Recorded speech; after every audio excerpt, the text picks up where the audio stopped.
많은 즐거움 가운데 하나님을 아는 지식은 최상의 즐거움을 줍니다. 하나님은 우리 인간에게는 즐거움을 갈망하는 마음을 주셨어요. 또 행복을 추구하고 기쁨을 추구하는 그런 갈망을 주신 것이죠. 그 갈망은 하나님께로 우리에게 주어진 아주 거룩한 것입니다. 사탄은 우리가 즐거워하거나 우리 행복하는 것을 가장 싫어합니다. 사탄은 우리에게 모든 모조품을 가져오는데 사탄이 제공하는 것은 진정한 기쁨과 즐거움의 모조품, 그 모조품 중에 하나가 죄악의 낙이라는 거죠. 죄악으로 쾌락을 얻게 한 다음에 우리를 아주 비참하게 만드는 수법이 마귀의 수법이에요. 쾌락을 약속을 해요. 잠시 죄악의 낙을 약속한 다음에, 그리고 죄악의 끝에는 더러움과 추함과 그리고 수치스러움과 형벌에 대한 두려움과 이런 것들로 가득 차게 만들어서 인간을 비참하게 만드는 것이 사탄이 하는 일들이죠. 모세는 죄악의 낙을 알았지만 그 죄악의 낙을 추구하지 아니하고 더 거룩하고 더 신선한 즐거움을 추구했던 거죠. 히브리 11장 25절을 보게 되면 도리어 하나님의 백성과 함께 고난받기를 잠시 죄악의 낙을 누리는 것보다 더 좋아했다. 죄악을 이기는 가장 좋은 길은 죄악의 낙보다 더 좋은 것, 더 신선한 것, 더 아름다운 것, 더 성스러운 즐거움, 그런 즐거움이 있다는 거죠. 예수님 위에 성령이 임하시니까 예수님께서 누렸던 즐거움 중에 하나가 여호와를 경외하는 즐거움이죠. 이사야 11장 3절에 보면 그가 여호와를 경외함으로 즐거움을 삼을 것이며 delight로 맞췄어요. 여호와를 경외하면 즐거움은 어디서 오는 걸까? 하나님 아는 지식에서 오는 거예요. 자문전 7절을 보게 되면 여호와를 경외하는 것이 지식의 근본이거늘 미련한 자는 지혜와 훈계를 멸시하느니라. 하나님이 인간에게 굉장한 놀라운 지성을 주셨죠. 또 천사에게도 그 지성을 주셨죠. 인간에게는 놀라운 지성이 있는데 그 지성과 이성이 하나님을 알고 그리고 하나님을 경외하고 그리고 하나님을 경배할 때 그 지성이 가장 영광스러운 거예요. 천사에게도 지성을 주셨거든요.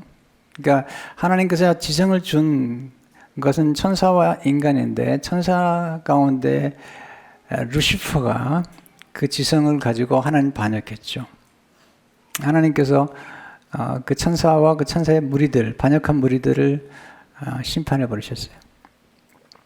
인간도 대단한 지성을 주셨는데 가끔 인간들은 그 얄팍한 지성을 가지고 하나님을 거부하고 하나님을 반역했잖아요. 하나님의 긍휼로 인간에게 하나님께서 구속의 은을 주기 위해서 예수님을 보내주신 것을 보게 됩니다. 우리 인간은 어떤 근본, 원천, 어떤 뿌리, 지식의 근본, 지식의 원천을 만나게 되면 굉장한 희열을 누리게 되어 있어요. 왜냐하면 하나님이 그렇게 우리를 만들었기 때문에. 우리 인간은 하나님 형상을 따라 지음받았기 때문에 어떤 그 지식의 원천, 셈이나 원천을 만나게 되면 말할 수 없는 희열을 누리게 되는 게 인간의 모습이죠. 마귀는 이런 걸 싫어하죠. C.S. 루이스는 마귀는 유머가 없다고 그랬어요. 근데 하나님의 백성들에게는 놀라운 기쁨과 그리고 즐거움이 있는데 이것은 차원 높은 즐거움이죠. 이사야 29장 19절을 보게 되면 겸손한 자에게 여호와로 말미암아 기쁨이 다했고 교만한 사람들은 배우지 않아요. 교만한 사람들은 하나님을 경배하지 않아요. 교만한 사람들은 어리석어서 그 얄팍한 지식으로, 그 얄팍한 지성으로 하나님을 욕되게 하잖아요. 기쁨이 없는 거죠. 근데 인간이 겸손할 때 하나님을 추구하게 되고 하나님을 경배할 때 누리는 놀라운 기쁨이 있는 거죠. 왜냐하면 우리는 피조물로 만들어지기 때문에 정귀하신 우리를 만드신 그분을 알고 경배할 때 우리 내면의 기쁨이 충만하게 되죠.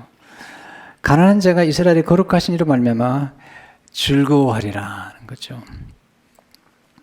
제가 여러분을 주일마다 계속해서 거룩한 즐거움, 성스러운 즐거움, 거룩한 쾌락으로 인도하고 있는 중이죠. 오늘도 우리 이사야 11장에서 우리가 하나님을 아는 지식에서 누리는 즐거움들을 좀 함께 나누려고 합니다. 자, 예수님은 다윗의 후손으로 오신 그리스도라는 것입니다. 자, 제가 이제 이사야 11장을 얘기하지만 이사야 11장을 여러분과 함께 나누기 위해서 이사야 전체를 제가 함께 나누고 있고요. 이사야 전체뿐만 아니라 구약 전체를 제가 함께 지금 나누고 있고요. 그리고 성경 전체를 나누고 있습니다.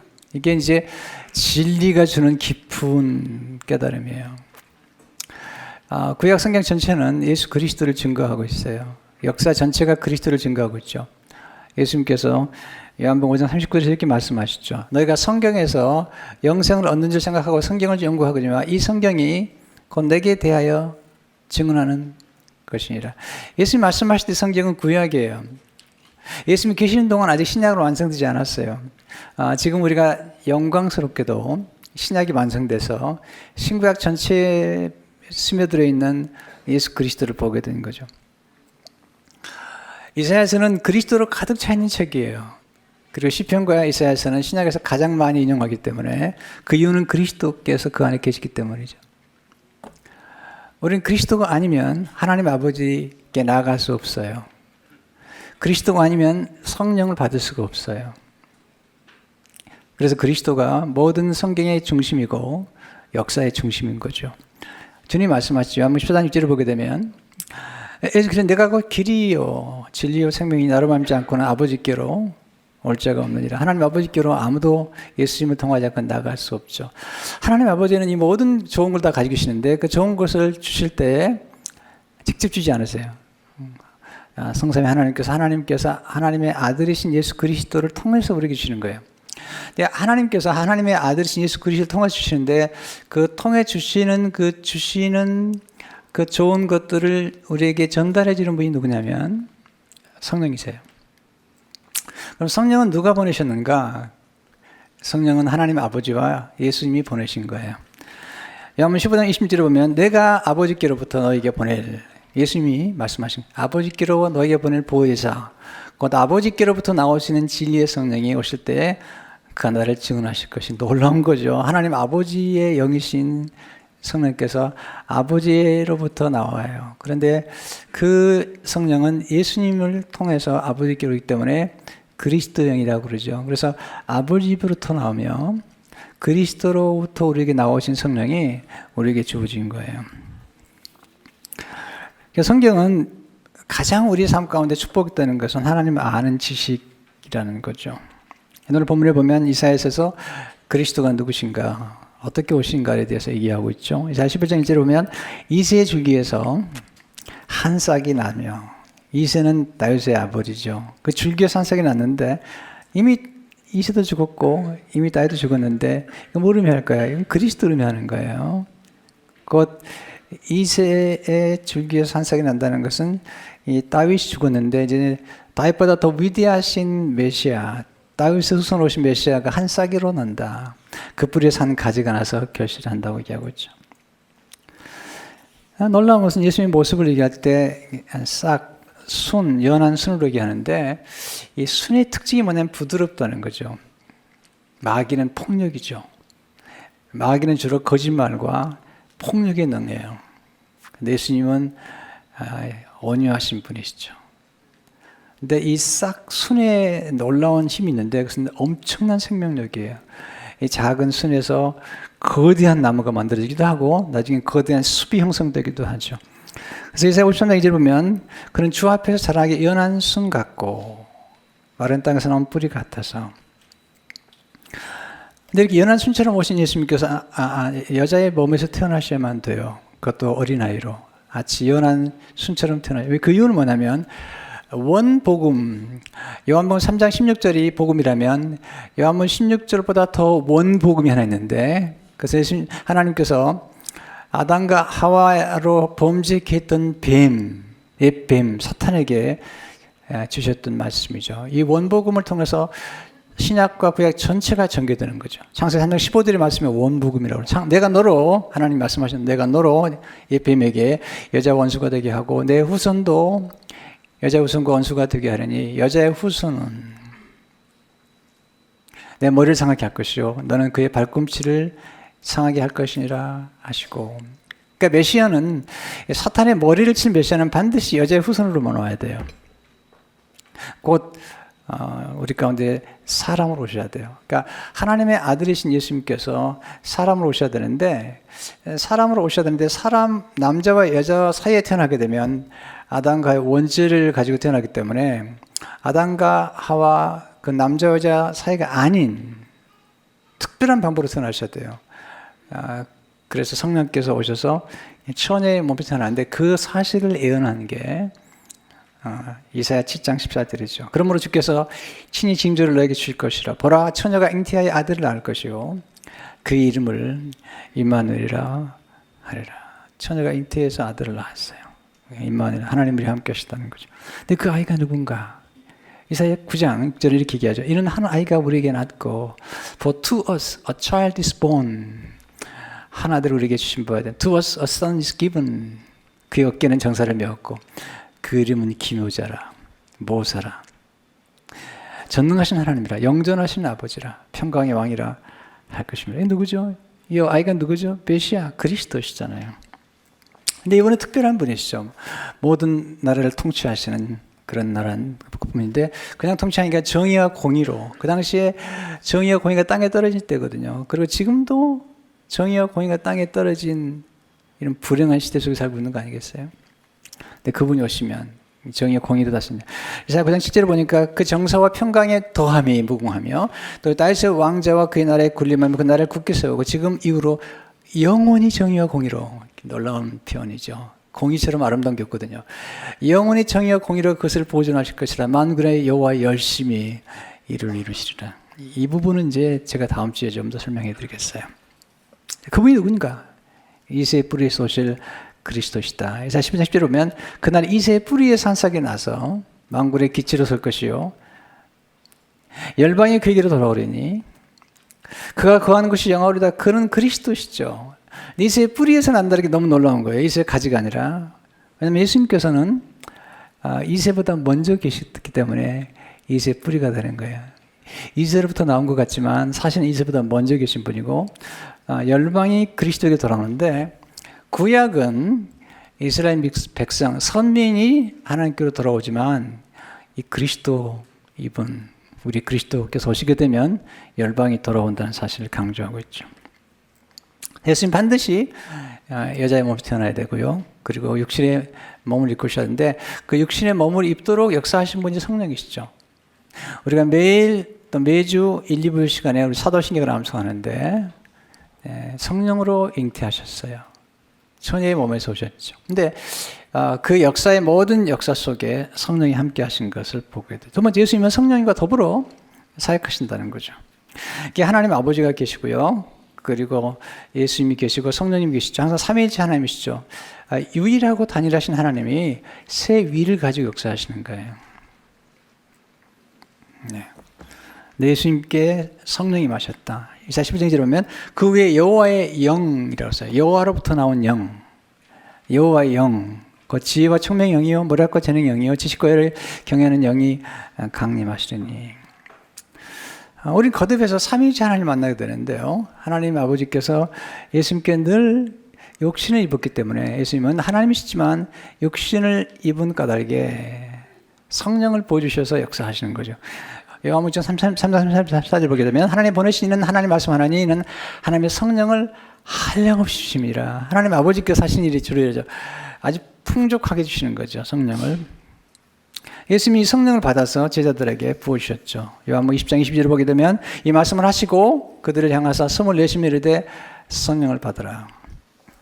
그리고 성령은 위로부터 임하시는 능력인데 누가복음 13장 49절을 보면 볼지어다 내가 내 아버지께로서 약속하신 것을 너에게 보내리니 위로부터 능력으로 입혀질 때까지 이 성에 머물러 하시니라. 그럼 성령께서 오시게 되면 어떤 일이 벌어지는가?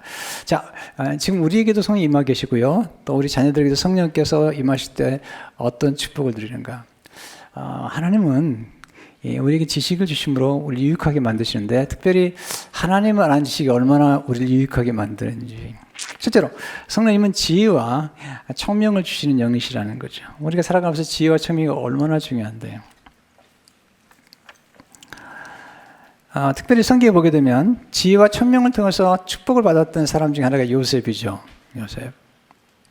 그가 이제 정말 종으로 끌려가서 애굽의 국무총리가 되었는데 그 당시에 경제 문제를 해결했던 그는 아주 지혜롭고 총명했는데 바로가 보니까 그 안에 거룩한 영이 함께 있다는 것을 이야기하잖아요. 하나님의 영이라는 놀라운 일이죠. 그것도 이방 왕이 요셉을 보면서 하나님의 영이 감동되었다. 장 41장 38절 39절을 보게 되면 바로가 그의 신하들에게 이르되 이와 같이 하나님의 영에 감동된 사람을 우리가 어찌 찾을 수 있으려 하고 요셉에게 이르되 하나님이 이 모든 것을 내게 보이셨으니 너와 같이 명철하고 지혜 있는 자가 없도다. 다윗이 성령이 임하잖아요. 다윗이 가는 곳마다 지혜롭게 행사. 3장 18절에 보면 다윗은 사울이 보내는 곳마다 가서 지혜롭게 행하며 사울이 그를 군대장으로 삼았더니 온 백성이 합당히 여겼고 사울의 신하들도 합당히 여겼더라. 18장 14절을 보게 되면 다윗이 그의 모든 일을 지혜롭게 행하니라. 여호와께서 그와 함께 계시니라. 지혜는 우리에게 성공을 주잖아요. 그래서 우리가 자녀들이 기도할 때마다 성령 충만해서 기도해야 되고 우리도 그렇게 기도해야죠. 우리가 살아가면서 지혜와 총명이 얼마나 중요한데. 두 번째, 성령님은 모략과 재능을 주신다는 거죠. 모략. 히브리어로 모략은 예체라는 말인데 상담하다 조언하다는 거죠. 가끔 우리가 뭐가 잘 안 보일 때 또는 해결책이 필요할 때 좋은 자를 찾아가죠. 조언해 주세요. 상담해 주세요. 예수님을 모사라고 그랬어요. 카운슬러란 말이죠. 카운슬러가 필요하잖아요. 우리가 멘토가 필요하잖아요. 우리에게는 누군가가 우리를 인도해 줄 또 깨닫게 해줄 분이 필요하잖아요. 예. 이디오피아 온 내시가 필립을 만나서 얘기하잖아요. 읽는 것을 깨닫느냐? 그랬더니 그 내시가 아주 유명한 얘기를 하죠. 가르쳐주는 이가 없으니 어찌 깨달으리요. 우리 인생에서 반드시 티처가 필요하고 우리 인생을 가이드 해줄 필요한데 모략이 필요한데 성령이 오시게 되면 모략을 주는 거죠. 이 모략이라는 건 주로 전쟁할 때 묘책, 전쟁에 승리할 수 있는 묘책을 주는 것이 모략에 속하는 거죠. 다윗은 왕이 있는데 여러분 성경을 읽어보세요. 다윗이 얼마나 모략가였는지, 얼마나 그의 모략이 탁월했는지 감동적이에요. 정말. 여기서 말하는 재능이라는 것은 히브리어에 보게 되면 용맹이라는 뜻이에요. 용맹, 용기 또는 어떤 과업을 이루기 위해서 우리에게 필요한 역량, 컴피턴스도 포함되어 있어요. 자, 우리가 어떤 일을 이루기 위해서 꿈을 갖고 어떻게 이룰 것인가를 아는 것이 지혜고 통찰이죠. 근데 성령이 오셔야만이 그래서 이룰 수 있는 능력을 부여해 주시는 거예요. 세 번째, 성령님은 지식과 여호와를 경외하는 영이라는 거죠. 성경은 지식을 아주 강조해요. 지식이 주는 유익을 아주 강조해요. 하나님의 백성들에게 계속 지식을 강조해요. 왜냐하면 하나님 지식이 주는 가치를 알기 때문이죠. 잠언 23장 3절 4절을 보게 되면 자주 인용하니까 여러분들이 소홀히 여기는데요. 정말 기가 막힌 말씀이죠. 잠언에 집은 지혜로 말미암아 건축되고 명철로 말미암아 견고하게 되며 또 방들은 지식으로 말미암아 각종 귀하고 아름다운 보배로 채우게 되느니라. 지식이 얼마나 중요하냐면요. 지식 때문에 집안에 각종 아름다고 보배가 채운다는 거죠. 얼마 전에 그 벤츄라에 큰 불이 났잖아요. 그래서 한 1200채가 불이 탔는데 제가 아는 목사님이 갑자기 연락을 했더라고요. 목사님 기도해 주세요. 저기 장로님 집이 다 탔어. 신방 가는 중인데 기도해 주세요. 너무 마음이 아프더라고요. 나중에 한참 지난 다음에 이제 만나서 목사님께 여쭸어요. 그 장로님 집 되게 어떻게 됐냐 그랬더니 목사님 걱정하지 마세요. 더 잘 됐어요. 왜요? 그랬더니 이 장로님이 변호사이세요. 지혜로운 분이죠. 그래서 이제 불이 나서 이제 집을 지키다가 이제 떠나야 되니까 그 전에 이분이 닥터면스 변호사라고 그러더라고요. 이분이 들어가서 집안에 있는 모든 포니처들과 모든 인테리어를 다 사진을 찍은 거예요. 네. 그래서 불이 난 다음에 가장 먼저 그 1200채 가운데 가장 먼저 보험에서 돈을 이렇게 받아냈는데 그 이거 뭐냐면 그 집의 밸류보다 더 받아냈고요. 또 하나는 뭐냐면 그 집안의 퍼니처들을 사진 찍은 결과 퍼니처 값으로만 40만 불을 받았대요. 여러분 남이 잘 되는 꼴을 못 봐요. 하여튼 뭐 이런 얘기하면 참 좋아해야 되는데 저는 이제 거기서 깨달은 게 뭐냐면 작은 지식과 지혜지만 그것이 얼마나 우리의 삶의 차이를 만들어내는지. 보통 불러보세요. 집안에 뭐가 굉장히 좋은 게 많다고 그러도요. 그 인슈런스 컴퍼니는 믿지 않아요. 인부수 가져라는 거예요. 이분은 간단한 거예요. 다 찍어버린 거죠. 보내주니까 인슈런스 컴퍼니에서 그냥 지금 1200채가 지금 불이 났기 때문에 이런 일을 처리를 많이 해야 되는데 이분은 이미 다 자료를 가졌기 때문에 그냥 쉽게 처리해 주는 거죠. 자, 제가 아주 간단한 예를 들었습니다만은 우리 삶 가운데 지혜가 얼마나 중요한지 또 지식이 얼마나 중요한지를 보여주는 것이죠. 근데 지식 가운데 가장 놀라운 지식이 뭔지 아세요? 여호와를 경외하는 거예요. 왜냐하면 그 속에 모든 보배가 담겼기 때문이죠. 여러분 정말 하나님을 경외하고 경건하게 살잖아요. 하나님이 청명을 주시는데요. 이건 비교할 수 없어요. 그래서 이사야 36절을 보게 되면 내 시대에 평안함이 있으며 구원과 지혜와 지식이 풍성할 것이니 여호와를 경외함이 내 보배니라. 자, 여호와를 경외함 속에 이게 다 들어가 있어요. 여러분 불순종하고 교만해서 평안은 찾아보잖아요. 순종해 보세요. 그 안에 구원이 있죠. 지혜가 있고 지식이 있죠. 근데 여기 보면 내 보배라고 그러는데 히브리어를 찾아보니까 보배라는 말이 여기 써 있어요. 보배 상자라는 거죠. 보배 상자 안에 수많은 보배를 담을 수 있는 보배면서도 보배 상자가 여호와를 경외한다는 거죠. 다윗은 지식이 탁월했어요. 보면요. 그는 수많은 노래와 시를 그는 기록한 사람이에요. 그는 영감을 받은 사람이에요. 성령을 통해서. 뿐만 아니라 그는 하나님을 경외함으로 누리는 축복을 마음껏 누리면서 그는 노래했죠. 시편 33편 9절 10절을 보게 되면 너희 성도들아 여호와를 경외하라. 그를 경외하는 자에게는 부족함이 없도다. 젊은 사자는 궁핍에 줄일지라도 여호와를 찾는 자는 모든 좋은 것에 부족함이 없으리로다.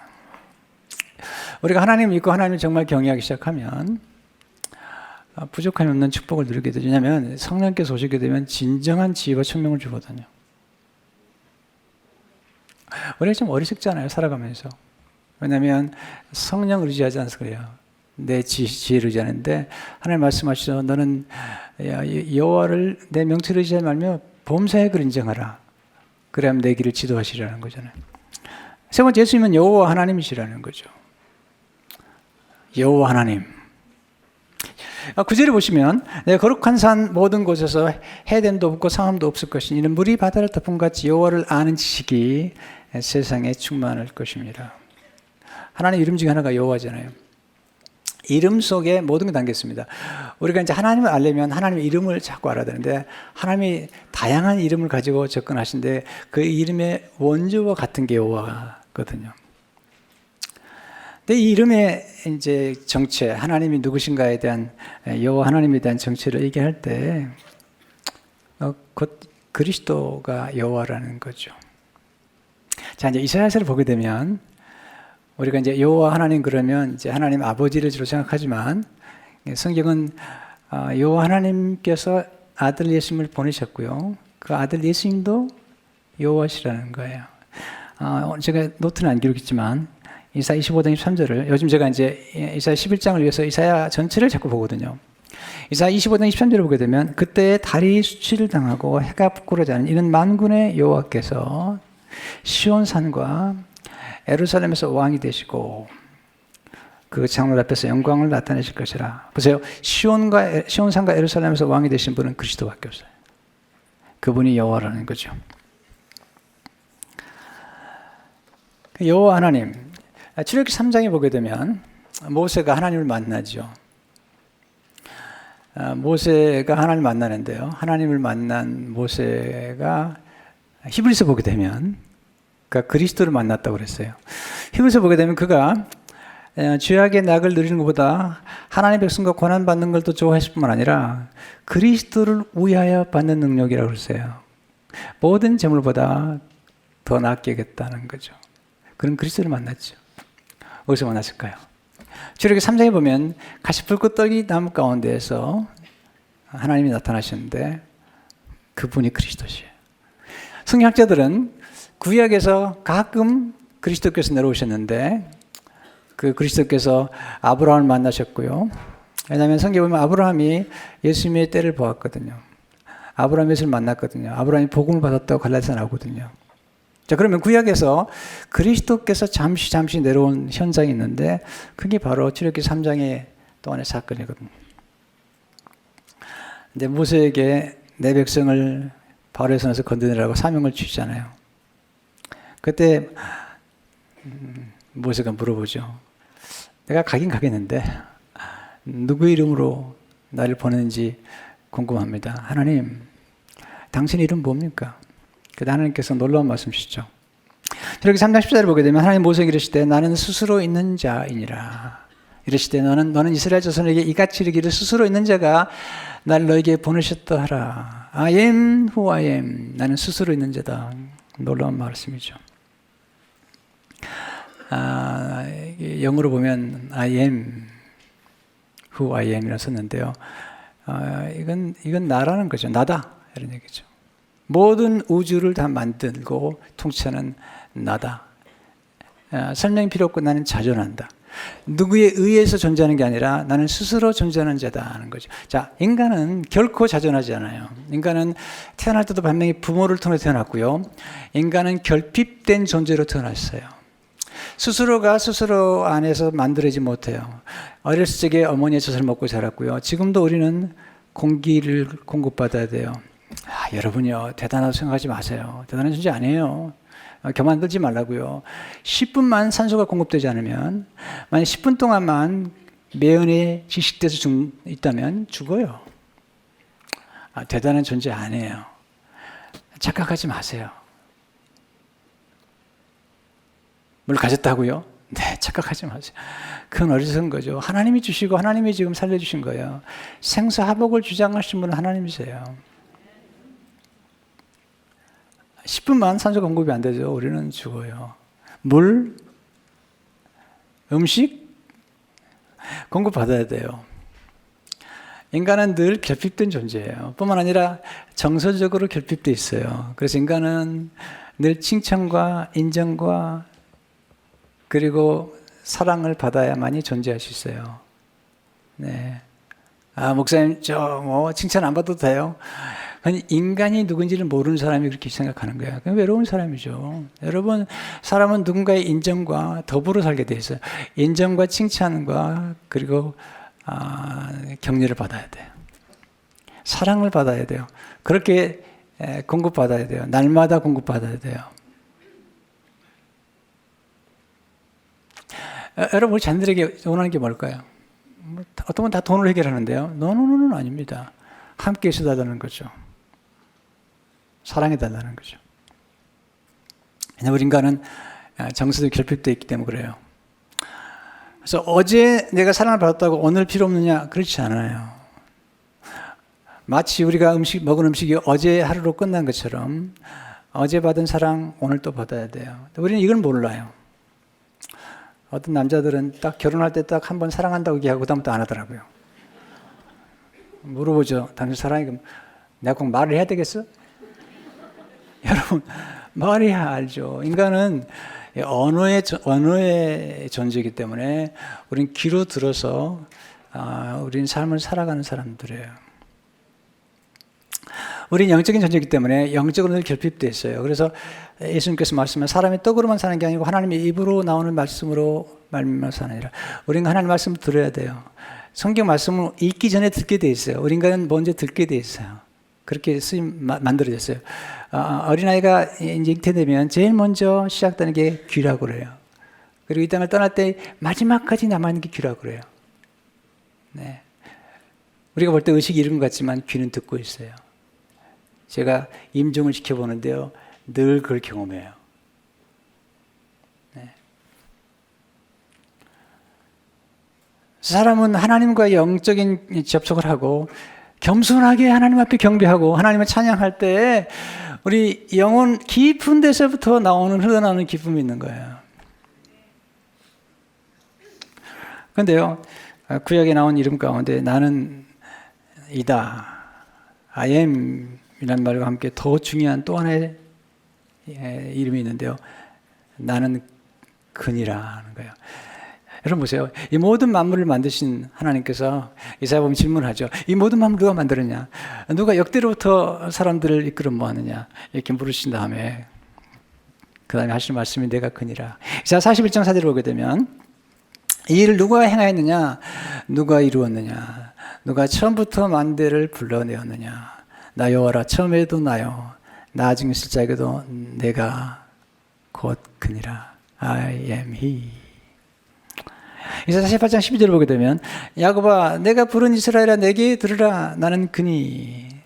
나는 처음이요 또 마지막이라. 하나님 아니면 이런 얘기 했었죠. 나는 I am he. I am the first and I am the last. 그런데 이렇게 나는 스스로 있는 자라고 하신 분이 이 땅에 오셨어요. 그리스도시죠. 그분이 나는 누구다 하고 말씀하기 시작하죠.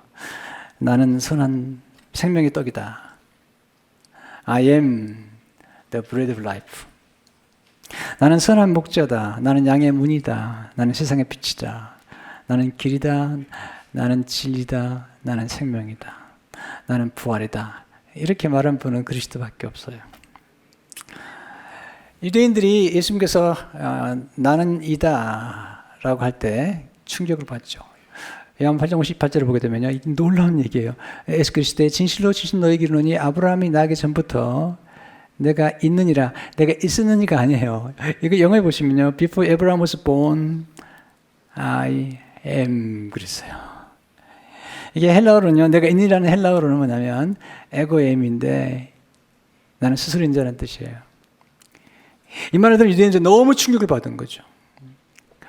신성 모독하다고 생각하고 돌을 던지는 거죠. 아니죠. 예수님 하나님의 아들이시고 하나님이시잖아요.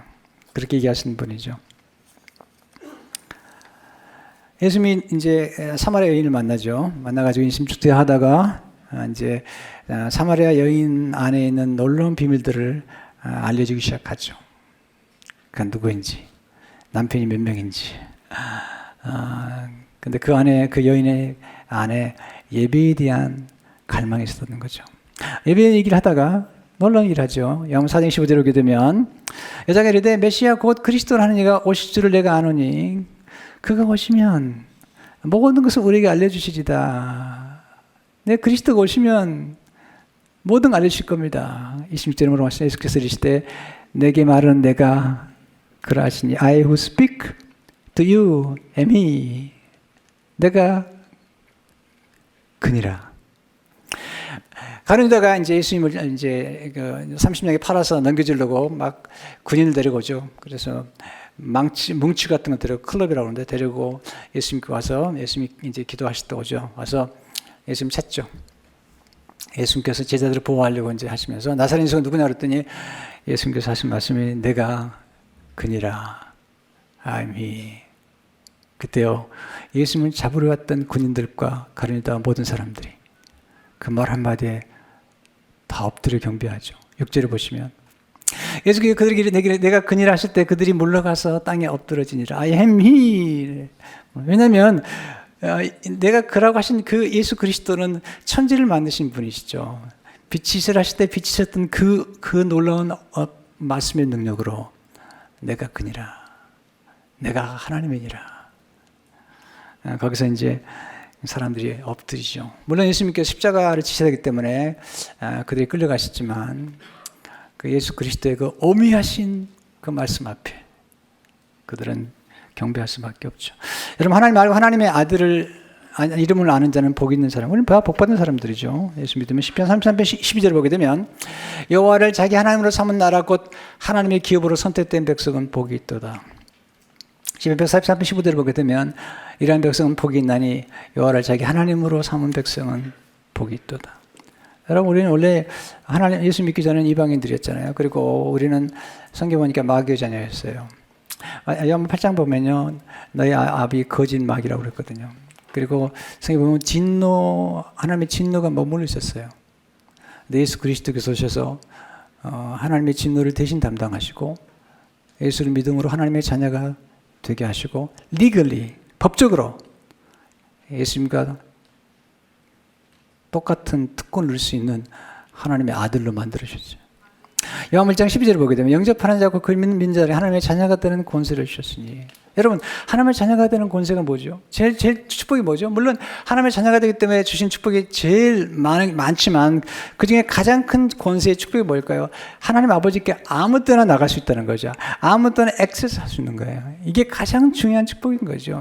그래서 에베소 3장 12절을 보게 되면 우리가 그 안에서 그를 믿음으로 말미암아 그 안에서 예수님 안에서 예수를 믿음으로 말미암아 담대함과 확신을 가지고 하나님 아버지께 나아감을 얻느니라. 여러분, 대통령이나 뭐 이런 분들에게 아무나 나갈 수 있나요? 자녀 외에는 나갈 수 없잖아요. 근데 모든 만왕의 왕이 되신 하나님께서 우리를 자녀로 삼으시고 언제든지 그 하나님 아버지와 교제할 수 있도록 만드신 거죠. 근데 우리가 하나님 안다는 게 뭐입니까? 하나님을 닮아가는 거죠. 그리고 하나님이 즐거워하는 그 즐거움을 우리도 즐거워하는 거죠. 여러분, 예수님께서 십자가 돌아가시면서 슬퍼했을까요? 즐거워했을까요? 억울했을까요? 즐거워했을까요? 기뻐했다는 거죠. 앞에 있는 즐거움을 바라봤다는 거죠. 하나님 아버지는 예수님의 등을 돌렸지만 그 안에 성령이 계셨던 거예요. 성령을 함께 하셨던 거예요. 하나님 아버지는 예수님을 잠시 버리셨어요. 우리 때문에. 하나님의 진노가 임했죠. 그러나 그 안에 성령께서, 하나님 아버지와 예수 그리스도 연결시키는 성령께서 그 안에 계셨어요. 그리고 앞에 있는 즐거움을 보게 하셨어요. 여러분, 우리가 언제 기뻐하죠? 우리가 언제 우리에게 진정한 기쁨이 있는 거죠? 요즘 제 교회가 비전 센터 때문에 헌신하는 분들이 많은데요. 제가 놀라운 경험을 하는 거죠. 헌신하는 분들이 너무 행복해하는 거예요. 여러분, 우리 삶 가운데 진정한 행복이라는 것은 내가 뭔가 움켜쥐는 게 행복이 아니에요. 오히려 내가 움켜쥐지 않고 희생할 때 큰 기쁨이 있는 거예요. 여러분, 오늘 여러분 안에 있는 새로운 기쁨을 잠시 누릴 수 있으면 얼마든지 가능해요. 며칠 전이에요. 제가 마켓을 잠깐 들렸는데, 이제 제 아내 때문에 제가 마켓을 좀 가끔 가는데, 마켓 앞을 들어가려는데 한 어린 소년이 아주 소박하게 생겼어요. 아프리칸 아메리칸 같아요. 근데 초콜릿을 파는 거예요. 날씨가 추웠어요. 많은 사람이 스쳐갔어요. 돈을 주는 것 같지 않았어요. 저도 이제 급히 들어갔는데 이 아이가 제가 떠올랐어요. 그래서 몇 가지 구입한 다음에 나오는 길에 제가 돈을 준비했어요. 그리고 나가서 아주 정중하게 그 아이의 미래를 생각하면서 많은 돈은 아니지만 손에 쥐어지고 빨리 돌아섰어요. 근데요, 이게 뭐죠? 신비로운 기쁨이 내 안에 있는 거예요. 오늘 여러분들이 당장 어느 길을 가든지 노숙자를 만났을 때 정중하게 하나님이 만드신 작품이라고 믿고 또 그들에게도 그들을 낳아준 부모가 있다는 사실을 알고 또 그들에도 무한한 미래가 있다는 걸 알고 정중하게 20불을 건네보세요. 아니면 100불을 건네보세요. 조금 손해보면 더 기뻐요. 그리고 돌아오세요. 오래 머물지 마세요. 그리고 어떤 기쁨이 있는가 보세요. 여러분, 우리 삶 가운데 주는 거, 기쁨이라는 건 좀 놀라운 거잖아요. 제가 사실 이번에 진짜 우리 교회에 이렇게 헌신한 분들 보면서 느낀 게 뭐냐면 너무 기뻐하시는 거예요. 네. 어제는 인터넷을 읽다가 참 가슴 저미는 그런 소식을 접하게 됐어요. 아프리카 탄자니아에서 어린아이들 돌보던 김나라라고 하는 올드쉐어의 지부장이 계셨는데 이분이 급성 말라리아로 소천을 했어요. 나이는 31살.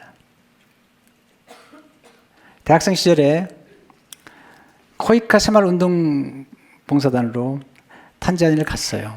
가서 거기서 어린아이들의 해맑은 눈빛을 보고 보면서 결코 잊을 수 없었어요. 사학기를 마치고 다시 탄자니아로 돌아갔어요. 특별히 어린아이들 가운데 알비노라고 하는 질병이 있어요. 우리 생소한데요. 아프리카 흑인들에게 생기는 병 중에 하나인데요. 알비노에 걸리게 되면요, 그 검은 얼굴들이 하얘져 버려요. 그리고 머리도 눈썹도 하얘지는 거예요.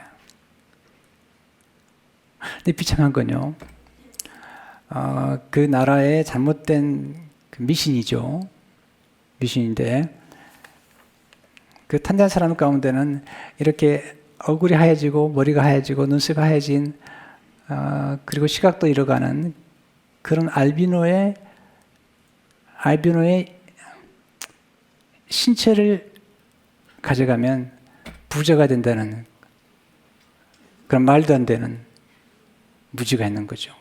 그래서 가끔 아이들이 신체를 잃어버려요. 근데 이 자매님이 가서 그 신체가 훼손된 아이들을 돌봐주고, 근데 그 사진에 그 자매의 모습이 나왔는데요, 너무 행복해하는 모습이었어요. 너무 아름다운 모습이었어요. 고아와 미혼모들을 도와줬고요. 그리고 저수지와 물개발들을 도와줬고요. 그리고 아주 떨어져 있는 어려운 지역에 가서 솔라 램프를 전달하기도 하고요.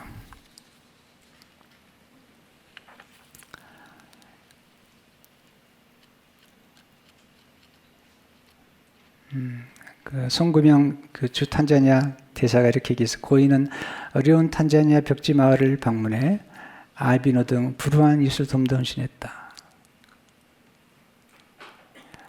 소천하면서 그 지역에 있는 교회에서 같이 충불도 드리고, 또 19일은 올드쇼 사무실에서 장례배가 진행됐다는 소식이죠.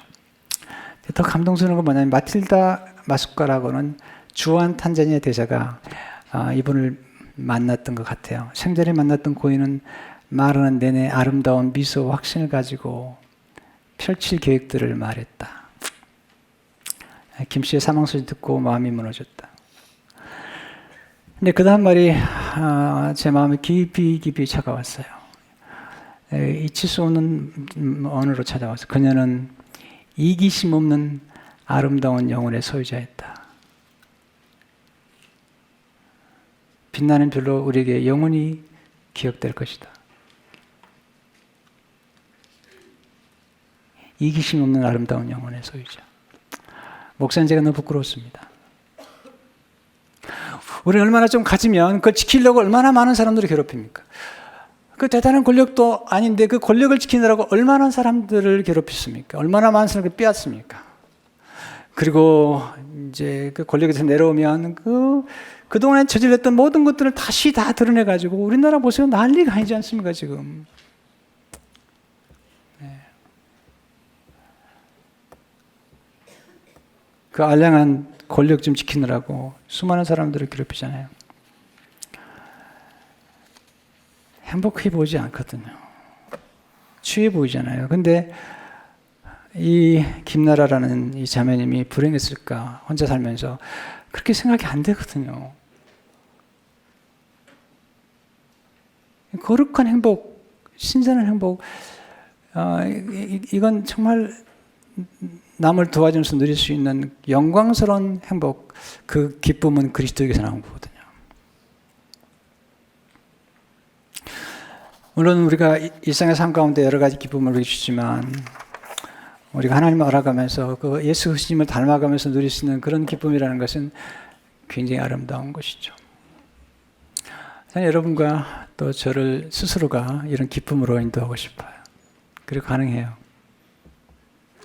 기도하겠습니다. 하나님 아버지, 하나님을 알아간다는 게 얼마나 아름다운지, 얼마나 위대한지, 얼마나 성스러운지, 그리고 예수 그리스도께서 우리를 위해서 희생하신 그 놀라운 희생과 사랑이 얼마나 아름답고 주님을 따라 살아가는 이타적인 삶이 얼마나 아름다운 영혼인지 함께 깨닫게 됩니다. 우리가 걸어가는 걸음걸음 속에 하나님을 알고 하나님께 영광을 돌리며 그리고 하나님을 닮아가는 우리 삶이 되도록 축복해 주옵소서. 예수 이름으로 기도합니다.